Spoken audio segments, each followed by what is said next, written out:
وَلُوطًا، اور حضرت لوط علیہ السلام اللہ کے سچے پیغمبر تھے۔ لوط علیہ السلام ابراہیم علیہ السلام کے بھتیجے یا سگے بانجے۔ لاط یا لوطو کے معنی آتے ہیں برے کام کو مٹانا، چونکہ حضرت لوط علیہ السلام ان کو بدفعلی سے منع کر دے دے، اس لیے یہ نام مشہور ہو گیا ہے۔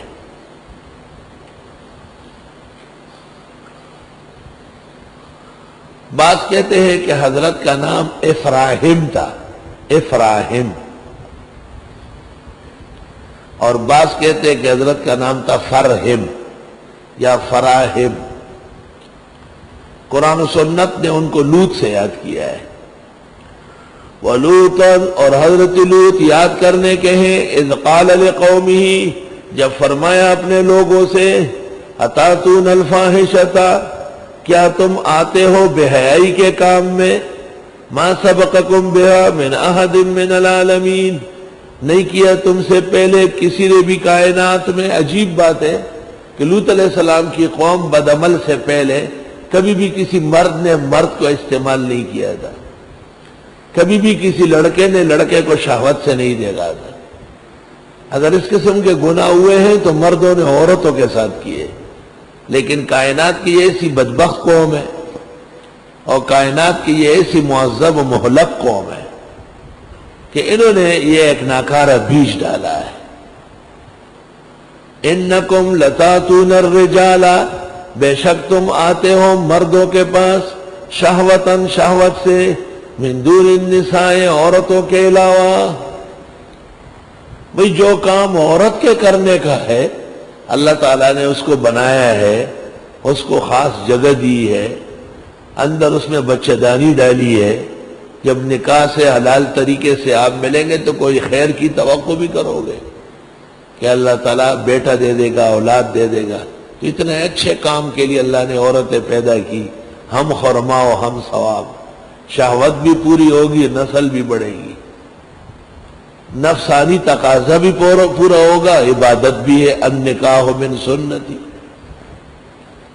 ومن سنت الانبیاء، تمام پیغمبروں کی متفق سنت ہے۔ دوسرا یہ کہ جب مردوں کی طرف میلان ہو تو عورت سے خود بخود طبیعت دور رہتی ہے۔ اس لیے لوگ کہتے ہیں کہ عورت سے محبت یہ مطلوب ہے کہ میاں بیوی میں خوب محبت ہو، تاکہ کسی اور طرف دیکھنا نہ ہو، نظر نہ ہو۔ یہ بدبخت لوگ مردوں کے ساتھ کام کرنے لگے، اور عورت جو اس کام کے لیے اللہ نے پیدا کی اسے نظر انداز کرنے لگے۔ بل انتم قوم مسرفون، بلکہ تم لوگ حد سے بڑھنے والے ہو۔ وما كان جواب قومه، نہ بنا جواب اس قوم سے، الا ان قالوا، مگر انہوں نے کہا، اخرجوهم من قريتكم، نکالے ان کو اپنی بستی سے۔ لے چاہیے تو یہ کہ جو بدفعلی کرے وہ بستی سے نکلے۔ اوہ استغفر اللہ، جب بدماشوں کی اکثریت اور حکومت ہو تو یہی حال ہوگا۔ نکالو ان کو اپنے گاؤں سے، انہم اناس یتطہرون، بے شک یہ لوگ پاک بن رہے ہیں۔ فانجیناہ واہلہ، پس ہم نے بچایا حضرت کو اور ان کے ماننے والوں کو، الا امرأتہ، مگر ان کی بیوی کو نہیں، کانت من الغابرین، وہ پیچھے رہنے والوں میں سے تھی، وہ قوم کی CID کرتی تھی۔ لوط علیہ السلام کی خدمت میں فرشتے آئے خوبصورت لڑکوں کی شکل میں، یہ باغی باغی گئی اور قوم کو کہا کہ آج تو میرا میاں جو ہے وہ بالکل کبوتروں کو لایا ہے۔ حضرت کے متعلق مورخین لکھتے کہ ان کا شہر سے باہر باغ تھا، اس میں بیٹھے رہتے تھے۔ یہ 3-4 نوجوان شکل میں ان کے پاس آئے، السلام علیکم، وعلیکم السلام، حضرت خیریت ہے، یہ وہ بات چیت شروع ہو گئی۔ جب بات لمبی ہوئی تو حضرت نے کہا میں یہی خربوزے تربوز کاٹ کے آپ کو کھلاتا ہوں۔ انہوں نے کہا نہیں، گھر چلے۔ جب مہمان کہے کہ گھر چلے تو پھر میزبان کو عذر نہیں رہتا۔ حضرت بچتے تھے کہ قوم کی عادت خراب ہے، انہوں نے جو دیکھا کہ خوبصورت چمک دمک والے لڑکے آ رہے ہیں اور اس فعل میں مبتلا آدمی وہ ویسے ہی لڑکوں کو شوق سے دیکھتا ہے، کیونکہ اس کے ارادے ہی ناروا ہوتے ہیں، زہریلے ہوتے ہیں۔ مفسرین کہتے ہیں کہ قوم کو اطلاع بیوی نے دی، ایسے پاک گھرانوں میں ایسی ناپاک عورتیں رہی ہیں۔ توبہ توبہ، یہ آزمائش ہے۔ قوم آئی اور حضرت لوط سے کہا کہ یہ لڑکے ہمارے حوالے کرو۔ آپ نے فرمایا اتقوا اللہ ولا تخزونی فی ضیفی، اللہ سے ڈرو، مہمانوں کے سامنے کیوں بے عزت کراتے؟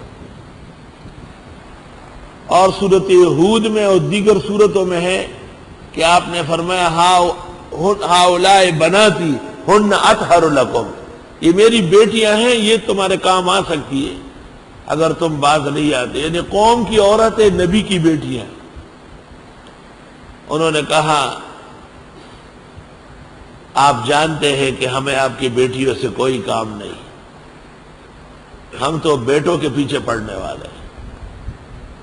جب حضرت نے کہا بہت خطرناک دن ہے اور تکلیفوں کا وقت ہے، تو آہستہ سے ان 3-4 لڑکوں نے تسلی دی، اِنَّا رُسُلُ رَبِّكَ، ہم فرشتے ہیں، لَن يَصِلُوا إِلَيْهِ، یہ کچھ نہیں کر سکتے، ہم خاص ان کو سیدھا کرنے آئے، آپ مت گھبرائے۔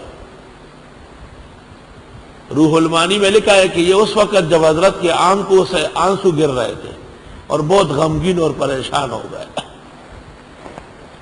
اور بار بار آسمان کو دیکھتے تھے اور کہتے تھے کہ وہ خاص مدد آپ کب کرتے ہیں، میرے سامنے میرے مہمانوں کو پکڑیں گے۔ تو اس وقت ملائک نے اپنے آپ کو ظاہر کیا، ابھی تک پتہ نہیں تھا حضرت کو، آپ سچ مچ نوجوان سمجھے تھے۔ اور پھر وجاءہ قومہ یہرعون الیہ، اور وہ ناکارہ قوم دوڑتی ہوئی آئی، اور ملائک نے آپ کو کہا کہ آپ اپنے ماننے والوں کو فوراً لے کے یہاں سے روانہ ہو جائے، ہمیں چھوڑے۔ سورۃ قمر میں ہے، صرف قرآن میں ایک جگہ ہے کہ ان مہمانوں کی طرف جب بڑھنے لگے ناکارہ لوگ تو ان کی آنکھیں مٹ گئی، اندھے ہو گئے بالکل۔ لکھا ہے کہ اس فعل میں مبتلا ہونے کے کئی سزائیں ملتی ہے، ان میں سے ایک یہ بھی ہے کہ وہ جلدی نور عین سے محروم ہو جائے، آخر وقت بالکل اندھڑا ہو چکا ہوگا۔ بس ہم نے بچایا حضرت کو اور ان کے ماننے والوں کو، مگر ان کی بیوی کو نہیں، کیونکہ وہ ایسی بیوی تھی جو ٹی وی دیکھتی تھی۔ مفسرین کہتے ہیں کہ لوگ جو یہ برے کام کرتے تھے تو یہ بھی ساتھ رہتی تھی، ان کے چکر بھی لگا لیتی۔ بعض لوگوں کو ویسے ہی بری باتیں کہنے سننے کا شوق ہوتا ہے، یہاں تک علماء دین نے لکھا ہے کہ جہاں تک ہو سکے علماء ممبر و محراب سے یہ واقعات نہ بیان کرے، ان واقعات کے بیان کا جتنا رد چاہیے اس میں کمی ہو جائے گی اور اس سے لذت پیدا ہو جائے گی۔